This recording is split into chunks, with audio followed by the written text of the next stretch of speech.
Hey Saints, welcome back to SFHS Today. I'm Tanner. And I'm Katie. There are many new things going on in our community and school, one of those things being the roundabouts. Misty spoke with mayoral candidate Jerry Tavate, who is the mayor of St. Francis when they began planning process several years ago.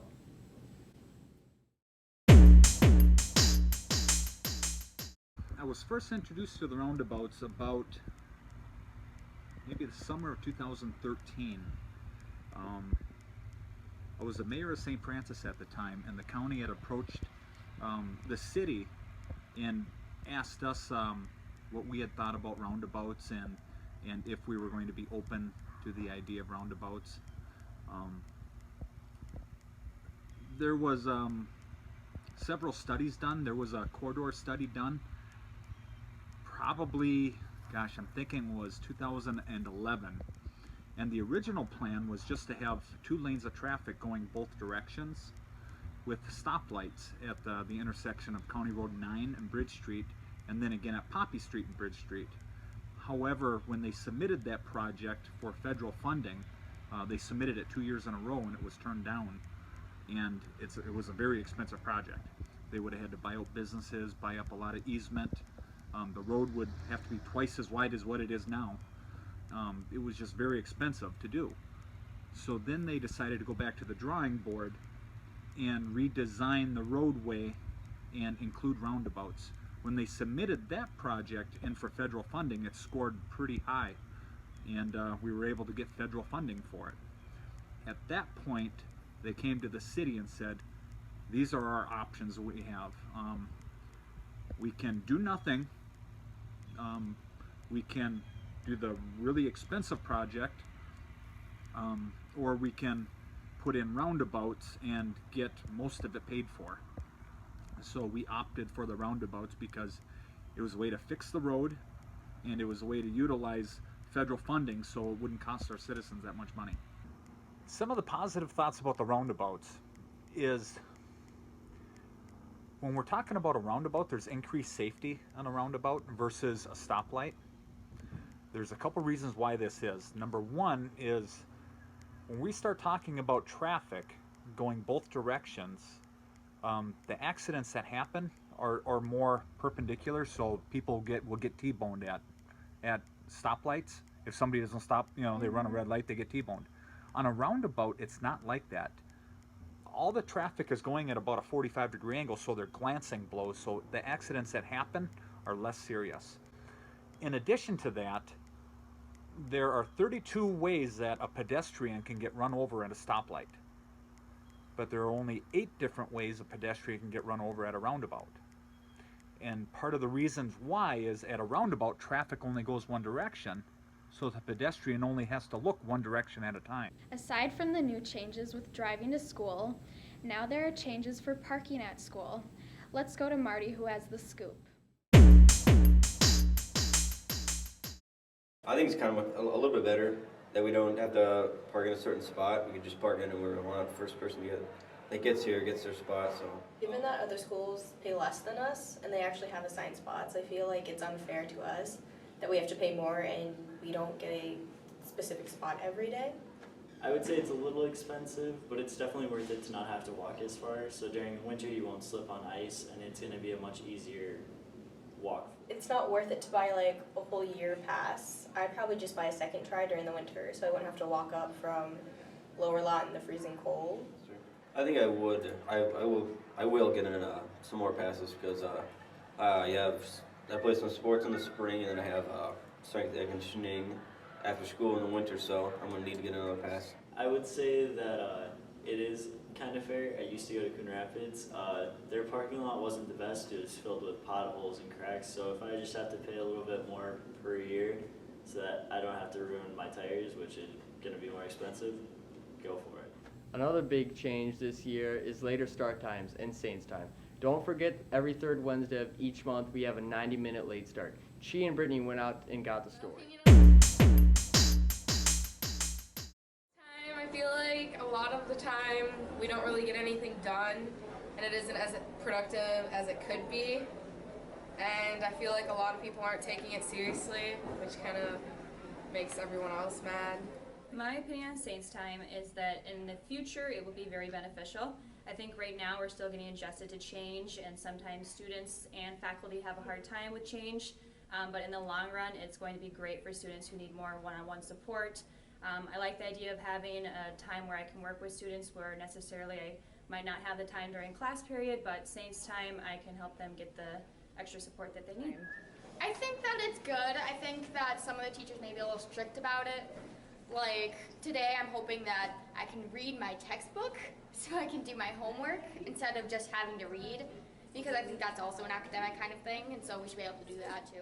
I'm excited for Saints Time this year. It's a big change to wrap our brains around, but we've had an opportunity to help students with specific biology skills this week already, and so that's an awesome change for our school schedule. I am also just getting to know a group of kids that I will have the opportunity to know for a full 3 years. I've never been able to do that in my teaching career, and I really think that's going to have an awesome impact on the relationship we get to build with kids and how kids experience high school. Seniors, the deadline for having senior pictures in is the 15th of October. If you have any questions, talk to Joel Olson in room E205. Now that summer break is officially over and school is in full swing, you might appreciate these 5 tips on surviving high school in a new top 5 segment. Surviving. Always be on the teacher's good side. And my important tip for you guys is do not let people judge you for what you want to do in life. My tip for you is to always get involved in multiple activities. It'll keep you busy and it'll keep you out of trouble. My important tip for you guys is not to have a senior slide. Show up and work as hard as you guys can. My tip for you is always keep ahead of your work. Over to Lauren and Danielle with the 5 minutes of fame and all-state choir. Student celebrities everywhere, this is why you should care about 5 minutes of fame. All-State Choir is it's an organization, MMEA, stands for Minnesota Musical Education Association, and it's where a bunch of kids in Minnesota that are good singers go and share their talents with everyone else, and we also perform. This year we performed at St. John's University.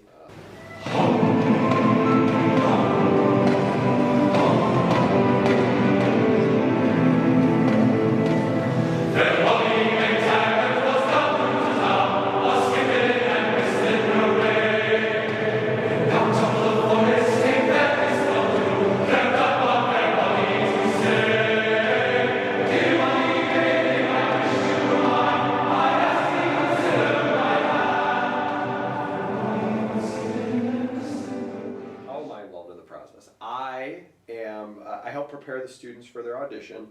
They have to prepare a solo, a scale, and then an a cappella piece that everybody has to do.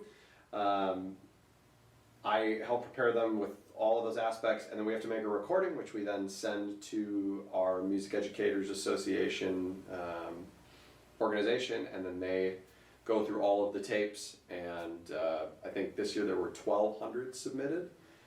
And then they pick about 250 from all of those applicants from schools all over the state. All-State Choir was the first week of August, and it went through till Saturday, where we performed in the Abbey Church. My favorite part of All-State was getting to meet new people and see the best of every singer in the state. The All-State Choirs they're fabulous. The kids that get to be involved in it have a once-in-a-lifetime experience, and they get to work with nationally, if not world-renowned conductors who are the best at what they do, and they get to spend a week with kids who work like they do, who are engaged in this like they are, and it's a wonderful process, and the end result is incredible. Let's go over to Raina with RQT. It's the random question thing, ding. What was the most exciting thing you did over the summer? I went to Arizona and Mexico. I went wakeboarding. I went tubing down the river. Slayed some fish. I went to Alaska. I went to California. My most exciting part of my whole summer is that the roundabouts were ready for school.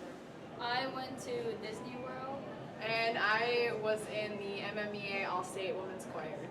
Now let's head over to sports with Bailey and Austin. Hey Saints, I'm Bailey. And I'm Austin, and this is Sports. The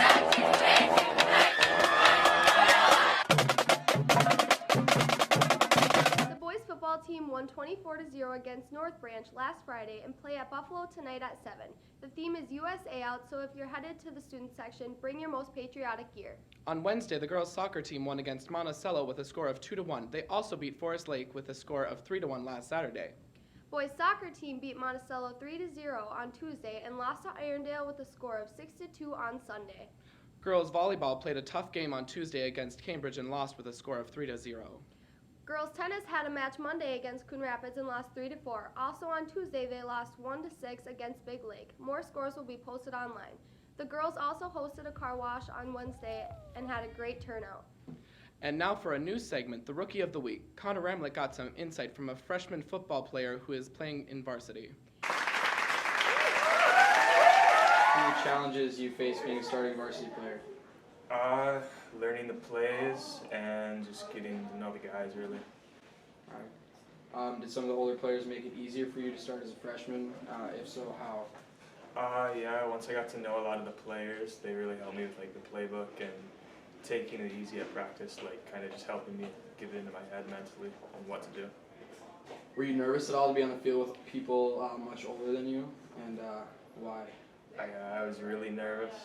It was kind of like intimidating at first, and I realized like I'm just as big as the other kids, so it was pretty easy. What position do you play? I play wide receiver. What team were you on last year? Last year I played 8th grade with like all of my fellow classmates, and I played running back actually.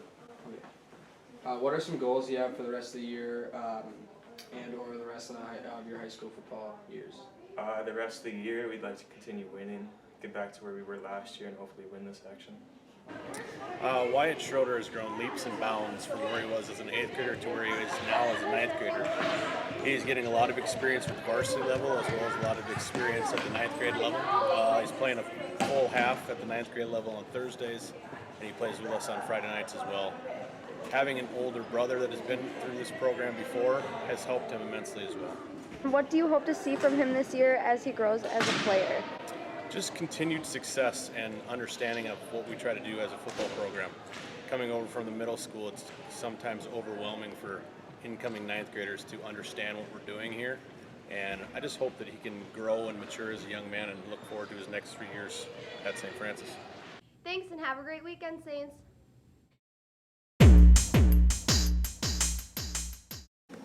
Hi Saints, I'm Chi, and welcome to weather.